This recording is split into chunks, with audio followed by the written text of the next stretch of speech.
Creo que ya podemos empezar. Bienvenidos a todos. Gracias por unirnos. Soy Adacinos de Amazon Watch. Estamos aquí para explorar el hecho de que tercer parte del petróleo extraído de la Amazonía está siendo enviado a Estados Unidos, principalmente a California. Vamos a repasar algunas logísticas. Tendremos interpretación y ya está disponible en la parte de abajo de sus pantallas. Pueden elegirlo y seleccionar el idioma que quieren escuchar. Si están en el audio original, pueden también apagar el audio original para no tener el eco de los dos idiomas. También tenemos la opción de preguntas y respuestas donde pueden escribir preguntas y podemos contestarlas al final de la presentación de los panelistas. Si necesitan capciones, subtítulos, pueden usarlos. Si tienen alguna pregunta o cuestión, pueden escribirlo también en el chat. Muchas gracias. En vista del de la expansión de petróleo en la Amazonía, eso es un asunto muy importante. Todos los días más importante, escucharemos perspectivas de los líderes indígenas y de Stand Earth y Amazon Watch en cuanto a este asunto tan crítico. Mientras entramos a la Cumbre de las Américas, esperemos que esta información creará acción en California y terminará la complicidad de Estados Unidos al sacar el petróleo de la Amazonía. Escucharemos a Andrés Tapia, un representante de una organización panamericana, COICA y CONFINAI. Escucharemos de Nemo Andy, un líder guarani. Escucharemos de Tyson Miller, director de Amazonian Standards, y Kevin Quaig, director de Medio Ambiente en Amazon Watch. Escucharemos de dos oficiales y Andrew Lewis, el vicepresidente del Consejo de Los Ángeles.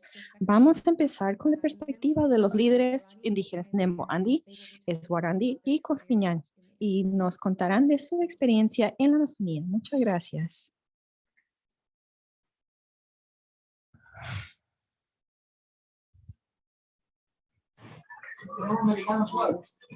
Buenos días a todos los que nos están escuchando. Nosotros, yo soy Nemo, de la nacionalidad guaraní. Actualmente soy como dirigente de Mujer y Salud en la FOFENIAI. FOFENIAI es una organización que abarca a 11 pueblos indígenas de la Amazonía. Yo les quiero contar lo que está sucediendo en nuestra Amazonía. Es lamentable lo que sucede aquí, porque el derrame no solo afecta la vida de los seres humanos que estamos alrededor de la selva, también afecta a los animales. Primeramente porque el derrame afecta directamente a nuestras comunidades, porque nuestra fuente vital son los ríos. ¿Qué pasa con nuestros ríos? Están siendo contaminados por el derrame y no podemos consumir. Está muriendo nuestra gente porque estamos bebiendo del agua contaminada. Están muriendo los peces, están muriendo los animales, está muriendo la selva porque no podemos cultivar nuestros alimentos. Entonces, todo el derrame en la selva está haciendo un daño inmenso a nuestros territorios. También directamente afecta también la salud de nosotros. Por ejemplo, tenemos problemas respiratorios con nuestros abuelos, con nuestros hijos, que siempre están en permanente contacto con los ríos, con la selva, con la tierra. Las mujeres tienen muchas enfermedades de piel. También tenemos problemas oculares, problemas de vista. Entonces tenemos un montón de problemas que se está sucediendo en nuestro territorio a causa del derrame del petróleo. También en nuestros territorios la vulneración de los derechos de los pueblos indígenas no se respeta. Simplemente se crean más decretos para poder ingresar directamente a nuestros territorios y seguir extrayendo el crudo de la Amazonía. Nosotros como pueblos originarios históricamente somos agredidos y por parte del gobierno también ha habido mucho genocidio en nuestros territorios para extraer el crudo de la Amazonía. Todo esto engloba que nosotros los pueblos indígenas somos los defensores, somos los guardianes y los dueños que estamos cuidando la selva y lo están destruyendo dando permisos eh, y los grandes bancos también, porque están financiando a extraer más crudo de nuestros territorios y causando daño enorme para nosotros en la Amazonía. También nosotros como pueblos indígenas que estamos al frente de toda esta lucha, somos perseguidos políticos. Muchos de nuestros líderes activistas son encarcelados. eh, a veces existen desapariciones de nuestros líderes. También, por eso, como líderes que estamos al frente, como haciendo activismo en nuestros territorios, luchando, haciendo escuchar nuestras voces, nosotros exigimos que reduzcan el consumo del crudo de la Amazonía al estado de California, al gobernador de California, que debe enfocar la lucha con los pueblos indígenas para que regresen a ver lo que está sucediendo en nuestro territorio. Nuestro territorio no es un pozo petrolero. Para nosotros nuestro territorio es nuestra casa, es nuestra vida, nuestro hogar. Por eso los pueblos indígenas estamos trabajando y luchando contra todo para que paren de consumir, para que dejen los crudos bajo tierra. Exigimos que respeten los derechos de los pueblos indígenas. También nosotros como pueblos indígenas invitamos a todos, a las autoridades de California o a los grandes bancos también que visiten nuestro territorio y que vean la realidad de nuestras comunidades, cuánto daño está haciendo el consumo del crudo que están haciendo en otros países, está causando daño enorme a nuestros territorios. Por eso, como líderes y como jóvenes, estamos luchando por nuestra tierra porque queremos que se conserve, porque queremos que nuestros grandes espíritus de la selva sigan viviendo, que la lucha de nuestros abuelos, la lucha de nuestros padres, se respete y nosotros como hijos vamos a continuar en esta lucha como guardianes de la selva. Gracias. Thank you so much, Nemo, for sharing your Muchas gracias, Nemo, por compartir tus experiencias. Ahora vamos a escuchar de Andrés, quien está representando a COICA. Muchas gracias, Andrés. Muy buenas tardes. Queremos saludar a todos los representantes presentes del Estado del Gobierno de California. Para nosotros es muy importante el poder compartir la realidad que se está viviendo, y creo que la compañera Nemo, dirigente de la mujer de la Confeñae, ha dado un excelente contexto de cuál es la realidad, que lamentablemente todos los procesos de ampliación de la frontera extractiva traen como consecuencia hacia los territorios indígenas de todos los 9 países de la cuenca amazónica. Frente a esta realidad que le hemos venido denunciando constantemente, tampoco las organizaciones nos hemos quedado solo en la denuncia. Más bien hemos realizado propuestas integrales que buscan pues prácticamente visibilizar las alternativas que también desde las organizaciones indígenas venimos planteando. Una de estas propuestas es la propuesta 8025, la cual precisamente se trata de que conservemos el 80% de los territorios amazónicos de la Panamazonía hasta el 2025. Es una propuesta innovadora, es una propuesta vanguardista que lo viene llevando adelante COICA, que ha recibido el apoyo de las organizaciones de la sociedad civil, de las organizaciones que trabajan por la conservación del medio ambiente, pero además de varios estados, de varios gobiernos, como fue planteado en el Congreso de Áreas Protegidas y Bosques realizado en Francia, en Marsella, hace pocos meses atrás, y que además es una propuesta que se la ha posicionado y se la ha planteado al mundo en la COP26 en Glasgow, donde estuvimos presentes también como COICA y como organizaciones de estructura de la COICA a nivel de los 9 países. Es una propuesta pues que engloba precisamente todas las alternativas para de manera sostenible y equilibrada mitigar los impactos del cambio climático, y pues precisamente eso se contrapone con lo que es la política agresiva que nuestros gobiernos vienen dando a la ampliación de la frontera extractiva. Frente a ello, nosotros buscamos el compromiso de los gobiernos, de los estados, en este caso del gobierno de California, porque es una de las economías que está dentro de del top 10 de las economías a nivel mundial. Y lamentablemente, al ser una economía tan poderosa, también el comercio de crudo que se financia a través de bancos estadounidenses, de bancos europeos, el problema que esto apareja es que finalmente es en detrimento de los territorios indígenas donde estamos asentados y a los cuales la compañera Nemo se refería. Así que nosotros hacemos esa invitación a vincularse, a escuchar nuestras propuestas como la 8025, a que los gobiernos tomen en cuenta las alternativas y las propuestas amigables con el ambiente y que más bien dejen de financiar la actividad extractiva que solo va a traer muerte, que solo va a traer exterminio de pueblos en aislamiento voluntario, pueblos no contactados, que va a traer más marginación para los mismos pueblos de donde salen los recursos naturales como petróleo y minería, y que más bien se integren a las propuestas que ya las organizaciones venimos planteando, a las propuestas territoriales que se articulan dentro de esta propuesta 8025, como son los planes de vida de las nacionalidades, las propuestas por la conservación de los territorios indígenas planteadas por las mismas organizaciones y en muchos casos que ya tienen también apoyo de los gobiernos locales. Más bien, economías muy poderosas y potentes en el mundo pueden apostarle a estas formas alternativas de potenciar el cuidado de la biodiversidad, el turismo, el fortalecimiento organizativo, como una estrategia que realmente nos permita pasar de una etapa extractiva a una etapa post-extractiva en el marco de los foros y discusiones que a nivel mundial se vienen, tanto en la misma California cuanto a nivel mundial en los eventos que vienen, incluidas las cumbres de biodiversidad, las COP y distintos eventos como Estocolmo más 50, es más inminente que nunca el hecho de abandonar pues de la dependencia de los combustibles fósiles y avanzar hacia nuevas formas de desarrollo que contemplen nuestra realidad y que nos permitan pues prácticamente garantizar la supervivencia de vida de los pueblos indígenas, que no es solo la supervivencia o no solo es por la integridad de los pueblos que estamos acá sentados, sino que realmente es por la supervivencia de todo el planeta, por el equilibrio planetario, porque caso contrario estamos en un punto de no retorno en el cual si no tomamos decisiones en estos momentos va a ser muy difícil retornar y realmente estaremos condenándonos a la extinción como especie humana. Muchas gracias. Thank you so much, Andrés. Muchas gracias, Andrés.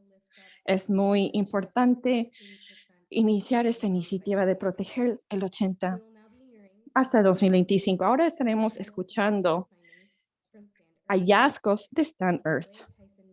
Tyson, tienes la palabra, director de programa de Stand Earth. Gracias, Ada. ¿Me escuchan bien? Ok.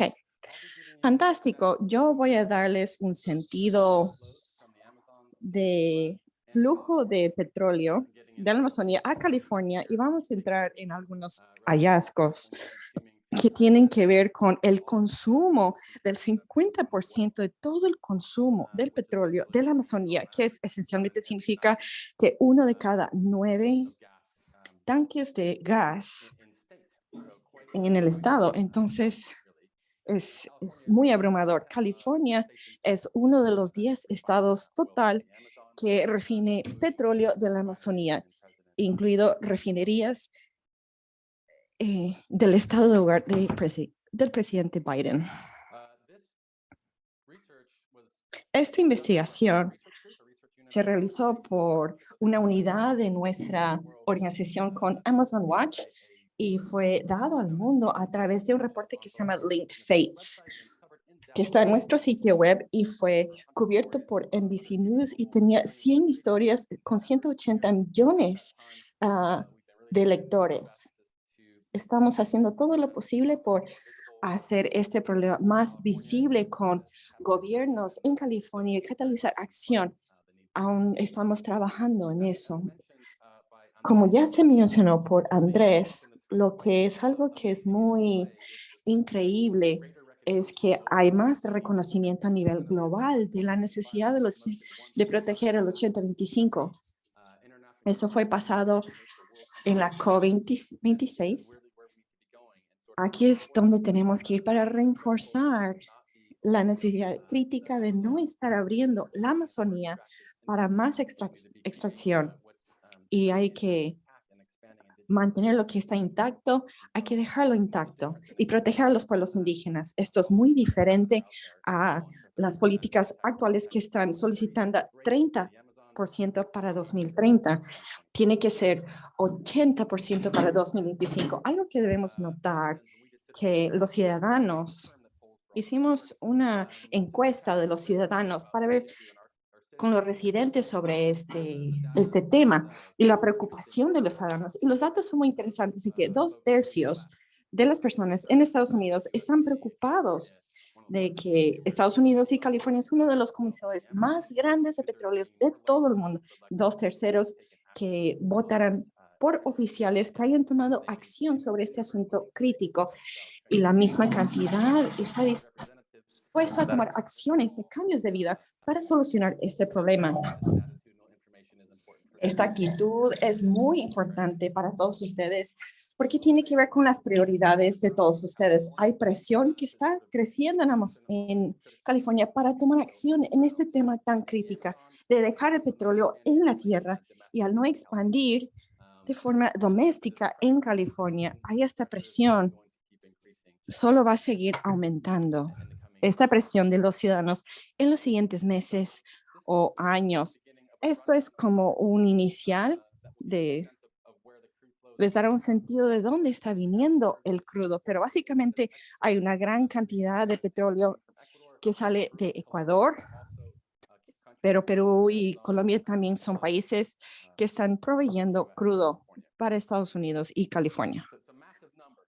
Es un número masivo. En 2020 estamos hablando de 12 millones de barriles que entraba de la Amazonía, California, que consume 56 millones de barriles, definitivamente más. De Panamá también está saliendo a Estados Unidos, Chile, China también, que consumen petróleo de la Amazonía, y entraremos en los otros estados que también están implicados. Como ya mencioné, casi 50% de los expuestos está yendo a California y 17% a otras refinerías en Estados Unidos. ¿Hay alguna variación en cómo eso se ve? Diferentes partes del estado, pero para todo el estado es 1 en 1 millón de galones, es 1 en 7 galones, entonces es muy preocupante. Sí, una gran proporción de lo que se pone en los tanques de negocio, los tanques de los ciudadanos, viene de la Amazonía. Es una tendencia continua. Esto les da como una captura de 2014 hasta 2020. California es rosado. Entonces, definitivamente consume mucho más. En 2020, lo que sorprendió también, que Ecuador pasó a Arabia Saudita como la fuente más grande de petróleo, algo muy crucial. Estaremos escuchando de Kevin lo que está pasando con Ecuador, que es aún más preocupante que las dinámicas actuales. Sí, es otra captura que muestra cómo los estados se compara con otros estados. Los estados es 2/3 en el azul oscuro. De una perspectiva de refinería, las 3 refinerías principales, esta columna aquí, hay bastantes datos, pero esa es la columna a la que queremos prestar atención. Marathon es una refinería principal de Los Ángeles, y de ahí si vamos a Valero, son 2 refinerías en San Francisco y California, casi 20%, y luego Chevron, que es una historia muy tóxica en la Amazonía, y pueden aprender más de eso. Y nos aseguremos que haremos esfuerzos de seguimiento. Estas son las refinerías principales que refieren petróleo de la Amazonía. Como ya se mencionó, hay un poco de movimiento. Muchos bancos han hecho compromisos que están alineados con las agencias de medio ambiente para dejar el petróleo en el mundo, en la tierra, y alineado con sus políticas sociales. Entonces hay que notar que bancos principales que están conectados al petróleo recientemente hizo un compromiso para dejar de proveer financiamiento, y eso está a los pies de ING, de ya no dar financiamiento. Entonces, estos son algunos puntos de referencia, y habrá un poco más de investigación que salga más después en el año, que conecta más 100 bancos al petróleo en la Amazonía y vamos a concentrarnos en el Citibank, que es el principal de uno de los principales fundadores de extractivismo de la Amazonía. Eso es un poco en cuanto al flujo de petróleo. Ahora voy a dar la palabra a Kevin Coney de Amazon Watch. Ahora, te doy la palabra. Muchas gracias, Tyson, por ese resumen. Es que escucharemos de amenazas en la tierra. Escucharemos de Kevin Coney. Fantástico, muchas gracias, Ada. Gracias, Tyson. Gracias a todos. Vamos a entrar y me parece que lo que yo quiero hacer es solo darles un poco más a la tierra y hablar de la urgencia que está pasando en Ecuador en planes que el gobierno Guillermo Lasso tiene. Y quiero hablar de dar un poco más de contexto y algunos ejemplos y podremos mostrarles los impactos que el extractivismo tiene en la Amazonía ecuatoriana y sus pueblos. Bastantes de ustedes quizás sepan que quiero mencionar algo que quiero enfatizar.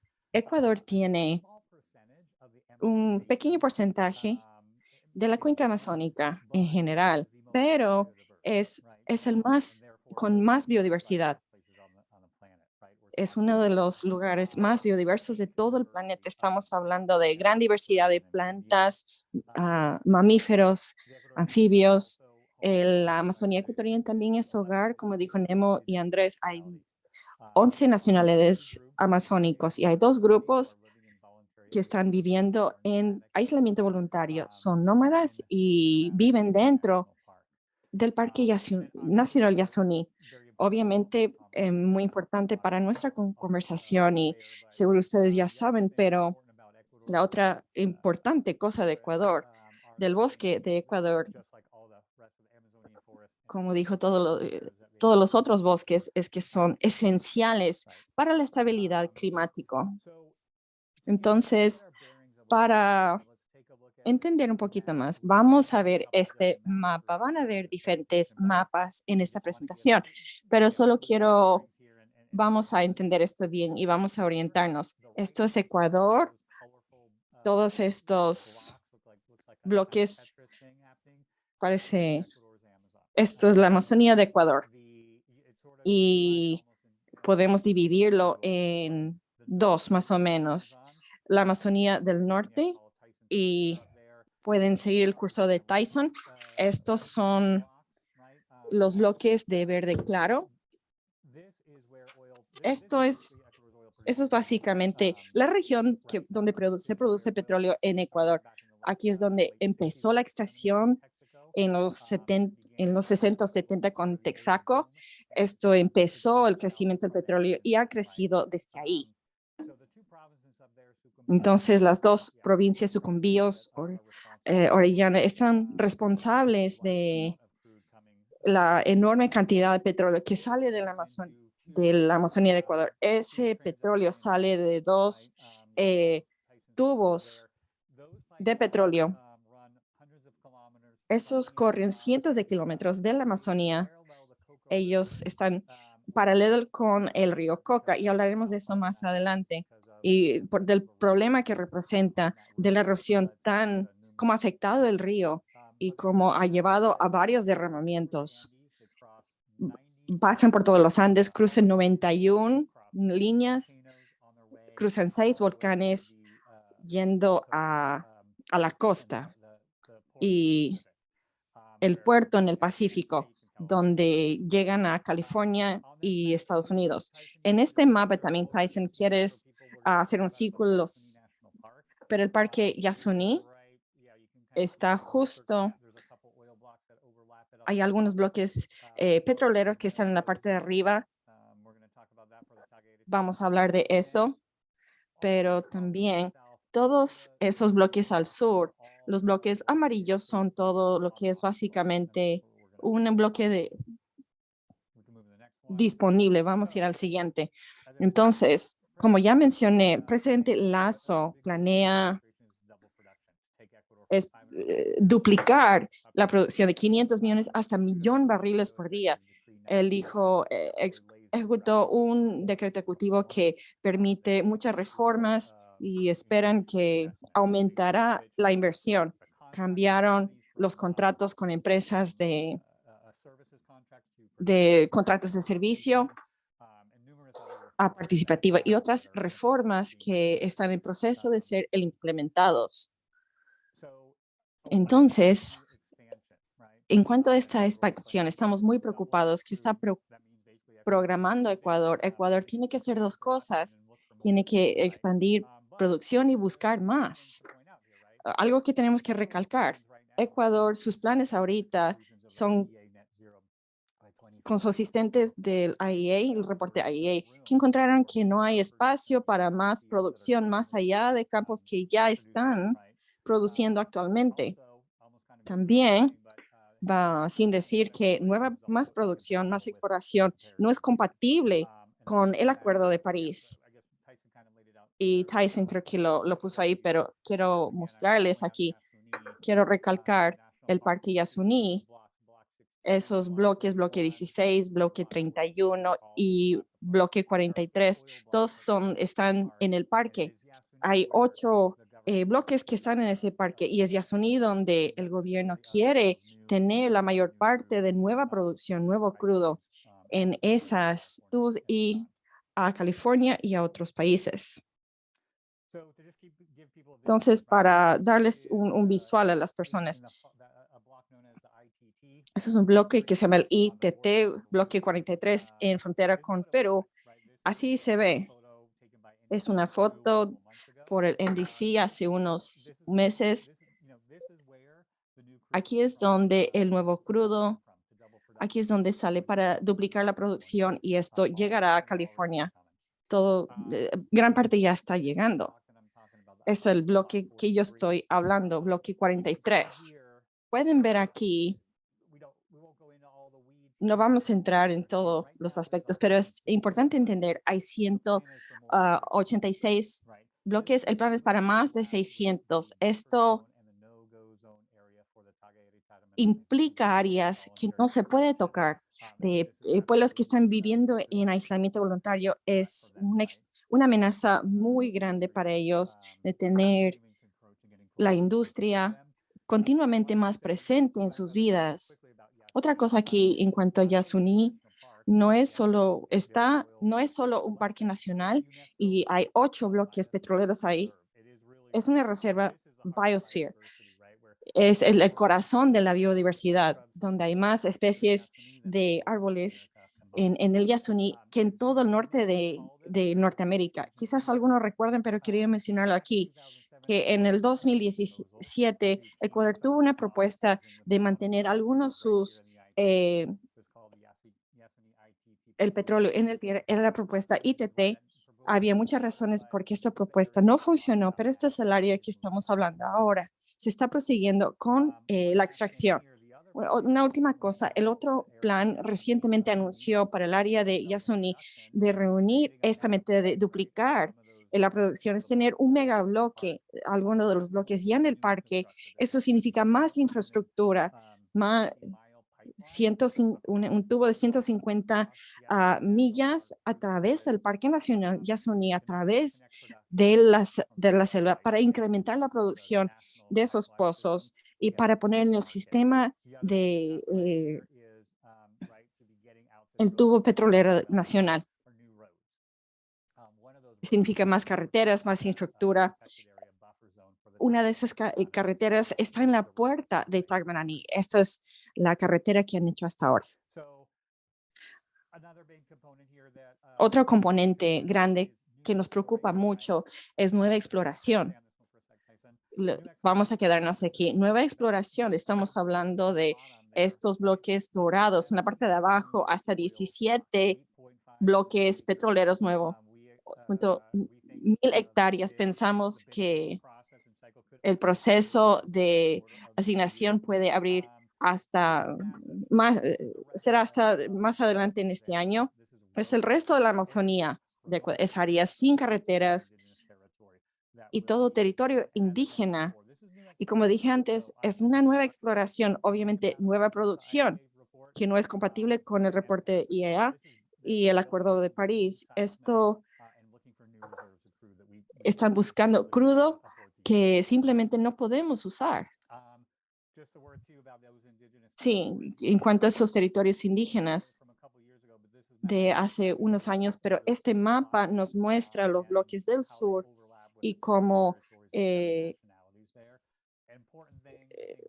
son de territorios, territorios de 7 pueblos nacionales. Esta pregunta de consentimiento previo, la Constitución de Ecuador solo en la Constitución reconoce la consulta, pero no consentimiento. Entonces, mucho de lo que se está haciendo en los territorios indígenas en extracción está llevándose a cabo sin el consentimiento de estas nacionalidades. Recientemente sí hubo una decisión en la Corte que requirió el consentimiento. Eso es histórico, como el presidente, pero actualmente no hay una ley o una política de cómo conducir un proceso FPIC o consulta previa. La extracción entra a estos territorios que sí será destinado para nosotros aquí en Estados Unidos. No hay un mecanismo para los pueblos indígenas para ejercer su derecho de consentimiento sobre estos proyectos.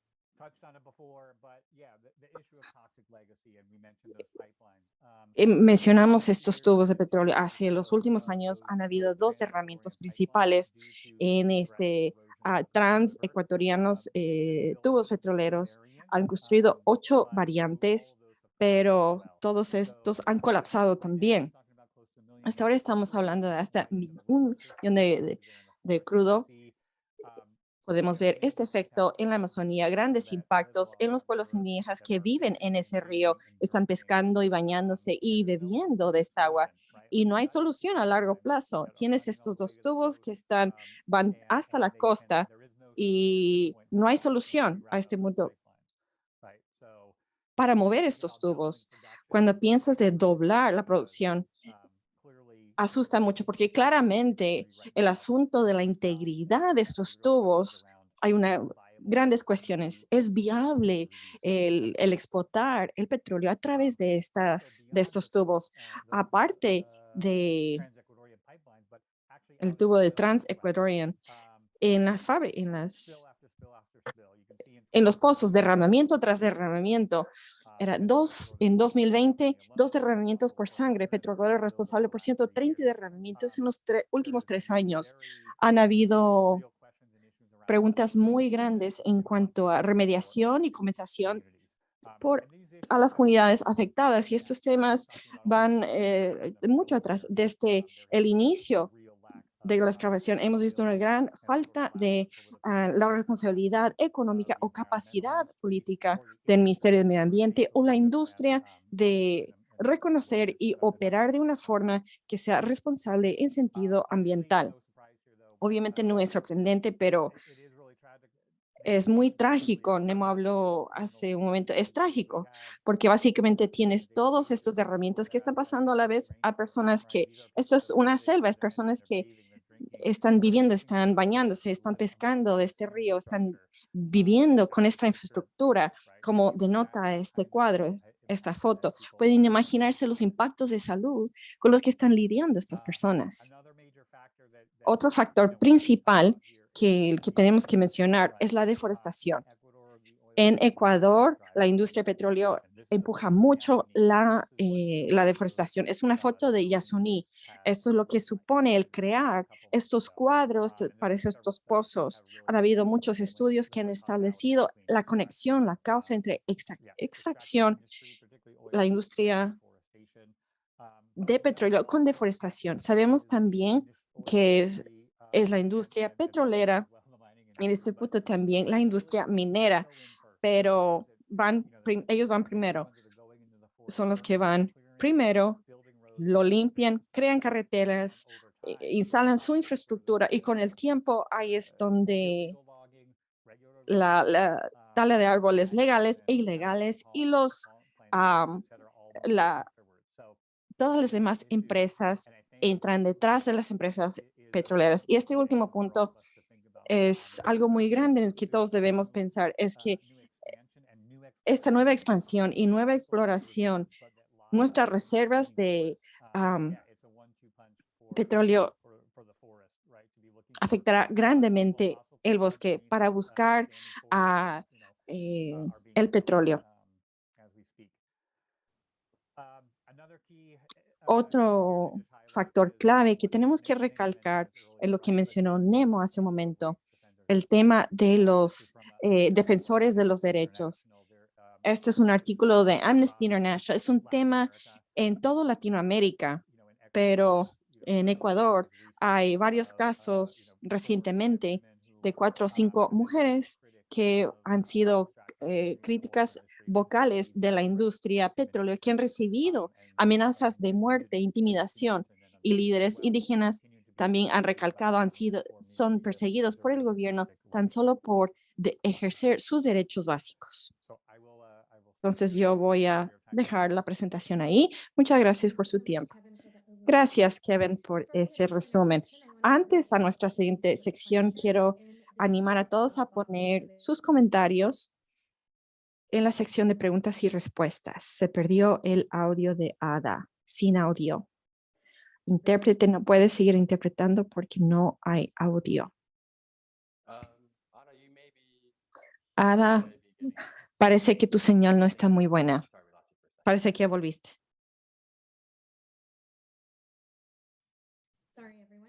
Sí, disculpe. Vamos a empezar con Daniel Lee, el alcalde de Glover City. Solo voy a hablar de algunas soluciones locales que ya tenemos en pie en la relación con el mundo petrolero. Cuando estaba analizando toda la información, yo pensé, ¿cómo comunicamos de forma muy clara por qué esto debe ser importante para todos si no creen que la soberanía indígena en sí es importante?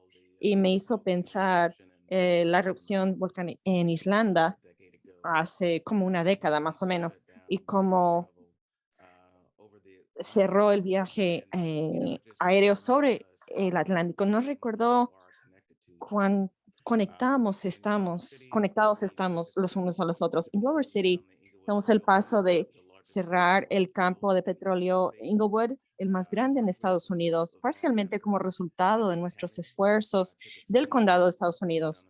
Votaron similarmente para cerrar los campos petroleros, y hace unos meses la ciudad de Los Ángeles hizo lo mismo, y hace unos meses después de eso el estado tomó un paso. No creo que el paso es suficientemente grande para ya no aprobar más permisos de extracción pasado 2024 y proveer una tubería hasta 2045. No es suficientemente cerca, pero sí muestra el resultado de acción a nivel local.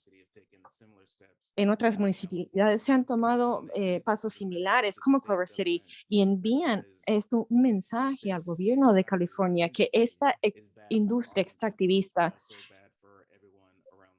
no es solo para nuestros ciudadanos, pero es beneficioso para todo el mundo.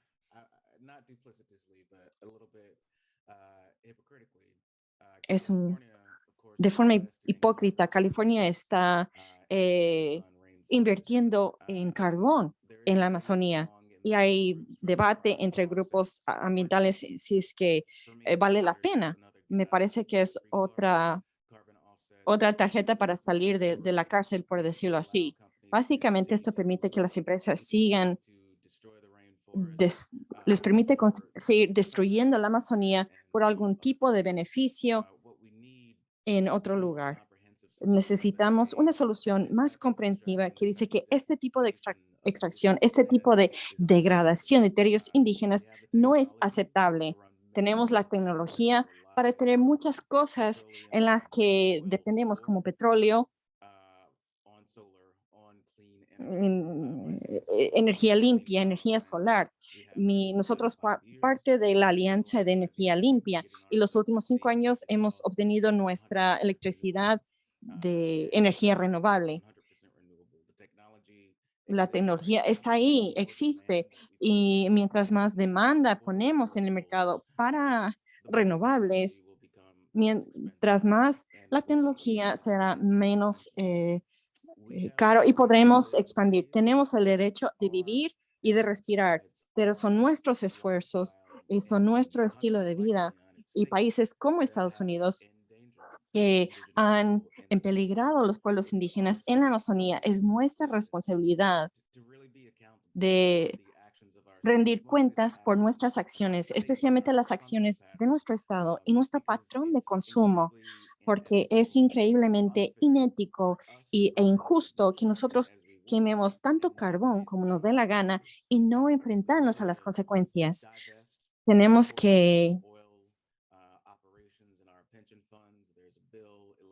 hay una ley en California, en la legislación de California, pero no solo eso, tenemos que invertir energía en nuestra infraestructura de energía limpia que nos permitirá quebrar del petróleo de forma definitiva y así defender los derechos de los pueblos indígenas y ayudar a proteger sus territorios.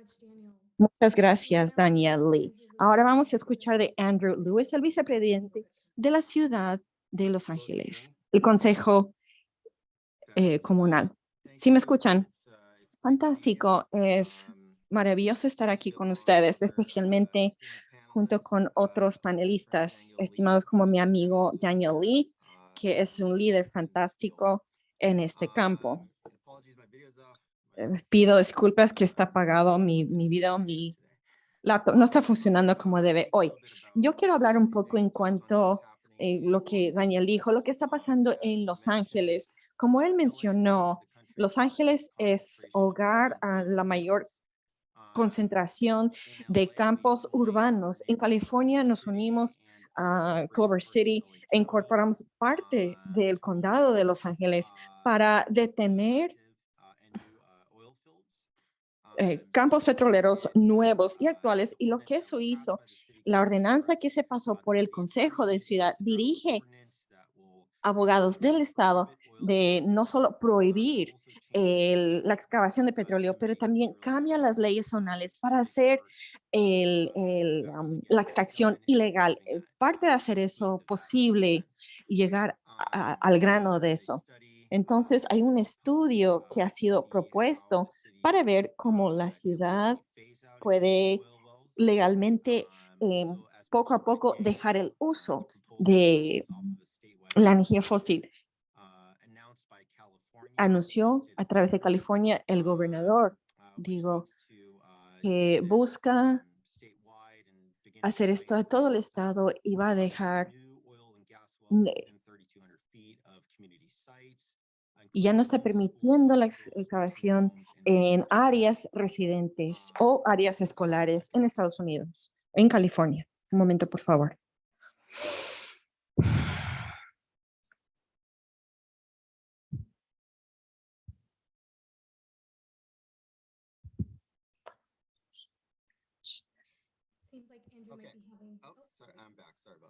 Ya volví. Ok. Sí.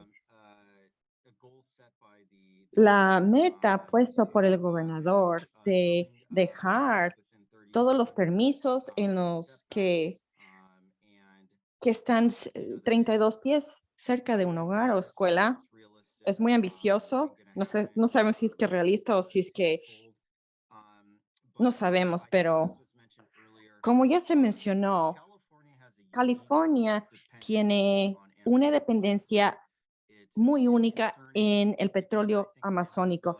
Es muy preocupante, va en contra de nuestros valores como Estado. Y como Daniel ha mencionado, nosotros tenemos que empezar a repensar el uso de estos petróleos, pero también tomar un puesto de que estos bancos, intereses financieros que contribuyen a esto, tienen que poner, tienen que dejar su interés en financiar estas obras. Finalmente, una de las últimas cosas que quiero decir, que para California, para consumir la mitad de los combustibles fósiles de la Amazonía es inmoral para mí. Nosotros tenemos que exigir a California que llegue a ser miembro de la alianza más allá de los combustibles fósiles y dejar la extracción y producción de petróleo en California, el uso del petróleo amazónico en California. Tenemos que hacer más para presionar a nuestro gobernador Gavin Newsom para tomar más acciones decisivas en este tema y declarar públicamente que el estado de California está en contra de la producción de petróleo de la Amazonía. También puede tener una agenda para garantizar que California no está contribuyendo a la expansión de la perforación de petróleo en la Amazonía. Hay que comenzar a trabajar con líderes indígenas amazónicos para llevar a cabo ese trabajo. Es crítico que nosotros trabajemos junto con las personas en territorio, como ya se mencionó. Y creo que con lo que estamos haciendo ahora en este webinar, al unir a las personas para pensar en políticas y tener estas conversaciones juntos, es cómo podemos hacer las cosas. Como Daniel sabe y otros oficiales saben, muchas veces el gobierno trabaja en separado y no considera, no tienen conversaciones directamente con las personas en el territorio. Por eso este webinar es tan crítico y necesitamos más de estos. Hay que unir a los que toman decisiones, traer a las personas del territorio para hablar de impactos, pero también cuando es hora de crear políticas, tener esa conversación es crítico y no hay suficiente de eso. Entonces, por eso este webinar, y gracias a todos por haber hecho este evento para unir esas facetas. Quizás se sorprende cuando las personas en poder en California nunca han hablado con las personas en el territorio sobre este tema. Nunca han tenido esta conversación. Están al tanto y saben supuestamente lo que deben hacer, pero nunca han tenido estas conversaciones directas. Necesitamos más de estas conversaciones, francamente, en todo el país, pero definitivamente en California.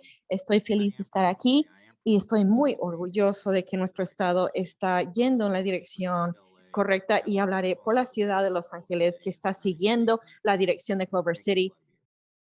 Estoy feliz de estar aquí. Muchas gracias. Gracias, Andrew. Y gracias a todos nuestros panelistas que nos dieron una perspectiva vital en este tema. Nos vamos a ir a preguntas ahora. La primera pregunta que tengo aquí de Sarah Greenwald, de la moción IUCN 129. ¿Cuál es la siguiente moción para que sea un acuerdo oficial? Incluye consecuencias para los que no están, no cumplen con esto.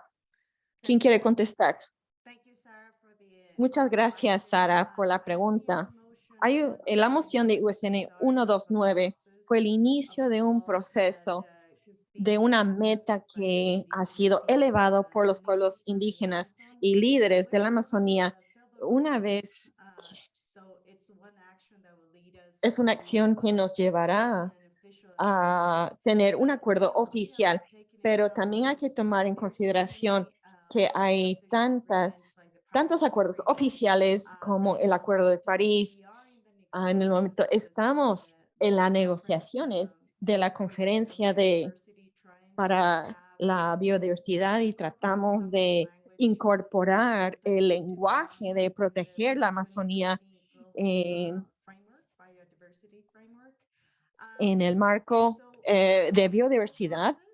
Es un proceso y estamos tratando de crear condiciones habilitantes a nivel global y también a nivel nacional. No es solo una vía, tiene que ir de la mitad para abajo y no de arriba para abajo y de este a oeste. Solo quiero cerrar con esta respuesta. Hay un líder indígena que ahora es nuestro hogar. Nuestro hogar pronto será tu hogar. Cuando pensamos en las consecuencias, creo que somos todos nosotros siendo responsables por lo que está pasando.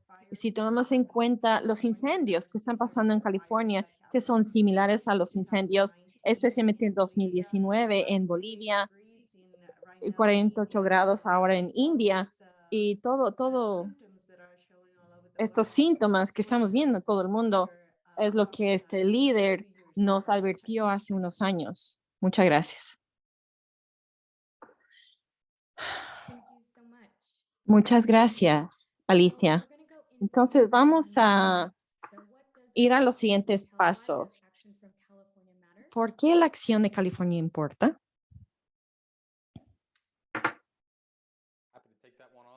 Yo puedo contestar eso.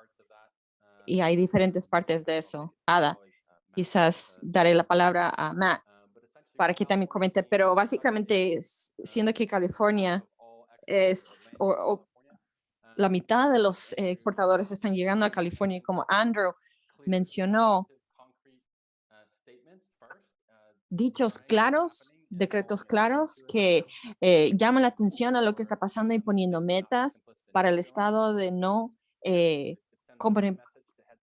seguir financiando y seguir utilizando los combustibles fósiles de la Amazonía, y hay que buscar otros caminos para la energía y para así defender los derechos de los pueblos indígenas en el proceso. Voy a dejar ahí. Y ahora, Matt, ¿qué añadirías tú? Sí, gracias, Tyson, y gracias a todos por sus comentarios. Fue muy educativo. Me parece, como Andrew Lewis y Dan mencionaron, hay mucho que se puede hacer a nivel local en cuanto a las políticas, pero creo que una de las cosas claves es enfocarnos, es dónde está la raíz de los problemas, quiénes están tomando qué decisiones. Francamente, son las empresas refinería que están decidiendo dónde y cuánto crudo van a procesar sin consultar a los pueblos indígenas. ¿Qué tenemos que hacer de bajar la presión, de incrementar la producción de crudo?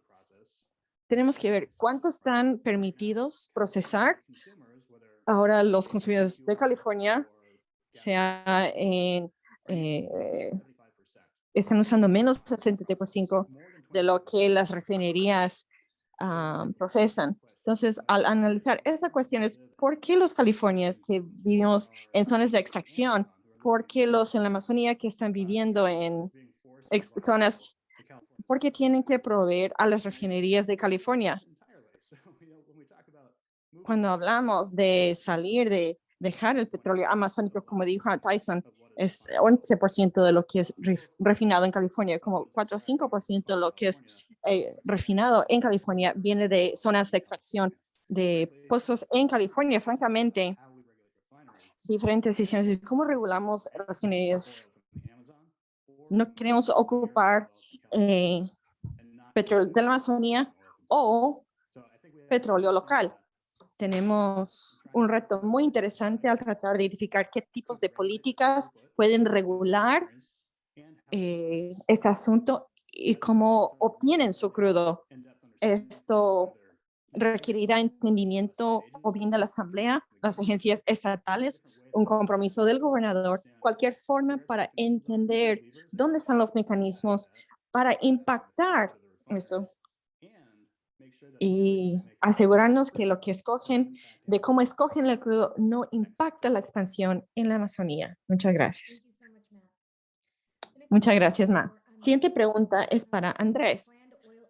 ¿Cuál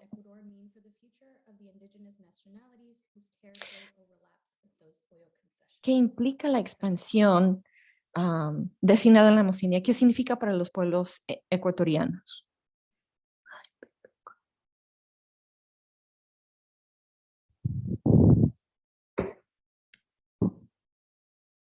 Andrés, ¿si escuchó la palabra, la pregunta?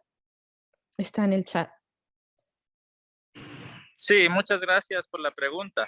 Bueno, realmente toda acción que se tome a nivel global y en este caso a nivel de los países desarrollados y de economías con una fuerza económica, entre ellos el gobierno de California, tiene una implicación directa en economías en vías de desarrollo subdesarrolladas, como las economías de los países del sur. En este caso para la economía ecuatoriana, pero no solo ella, sino de varios de los países panamazónicos y prácticamente de todos.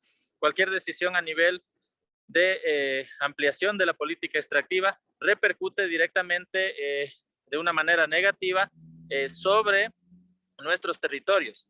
En primer lugar, en los ámbitos sociales, provocan división social, problemas organizativos internos en el ámbito organizativo. En los factores culturales, también pérdida de la cultura, una asimilación a las culturas occidentales y pérdida de los valores y de la identidad cultural por parte de los pueblos, sin dejar de mencionar a toda una serie de problemas sociales vinculados a drogadicción, alcoholismo, prostitución y una serie de fenómenos que ya los estamos viviendo, por ejemplo, con la entrada a la minería a cielo abierto, que ya en varios países se ha afianzado.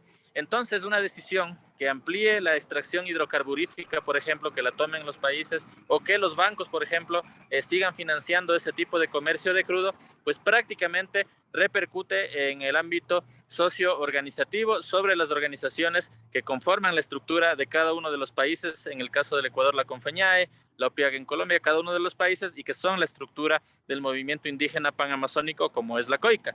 De igual manera, en el tema ambiental, los efectos aún son más dramáticos, porque, por ejemplo, en el caso de la Amazonía ecuatoriana, tenemos una estadística de que por semana se producen 2 derrames petroleros. Estamos hablando de una cifra altísima en la cual los contenidos de estos derrames petroleros del crudo se vierten directamente a las fuentes de agua que utilizan las comunidades y campesinas para su fuente de subsistencia. Es decir que, por tanto, en el nororiente amazónico, por ejemplo, los índices de cáncer son los más altos que existen pues en todo el país, en el caso del Ecuador.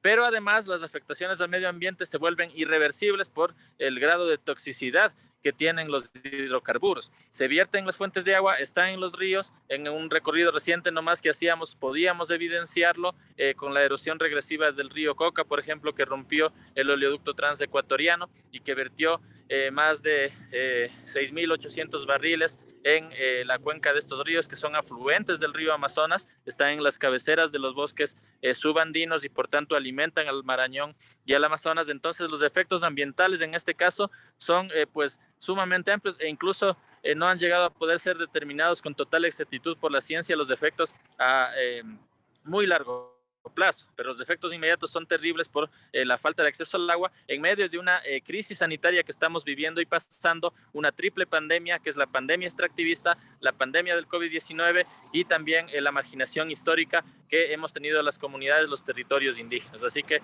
realmente los efectos son catastróficos. Thank you so much, Andrés, for your points. Muchas gracias, Andrés, por tus puntos.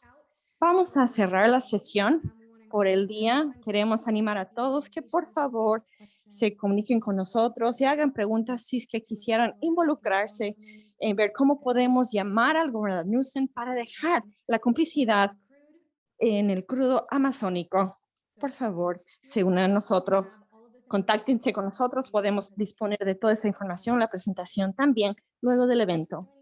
Muchas gracias por habernos acompañado. Que disfruten el resto de su día. Hasta luego, Andrés. Hasta luego, Nemo. Soy su traductora, Jennifer.